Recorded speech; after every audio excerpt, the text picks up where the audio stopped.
Hello guys, છોટા સો વ્લોગ્સમાં આપનું સ્વાગત છે। હું Subhash Bambhaniya, orthopaedic OT assistant. કે સ્ક્રબ પહેલાં કઈ રીતે થવામાં આવે છે।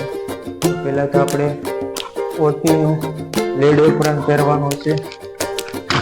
લેડ એપ્રન પહેર્યા પછી સ્ક્રબ થવા જવાનું આવે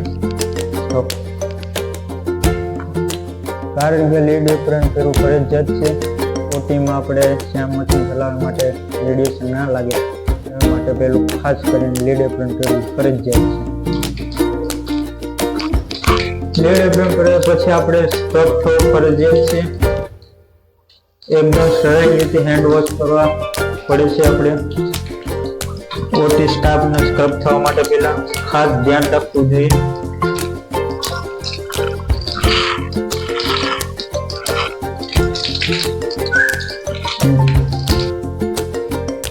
ઉતારજો જરા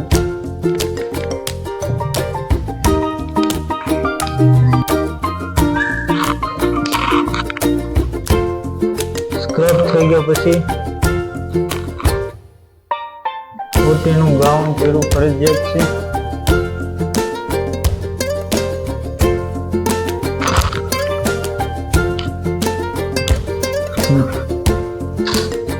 આજે આપણે ઓર્થોટીમાં કેવાય કરવાનું છે। 4 ફિંગર મેટાકાર્પલ કરવાનું છે। એને આપણે આજે ટોળી બનાવશું। આપણે ગન કહેવામાં આવે છે અને આપણે આનાથી કેવાય કરીશું। આપણે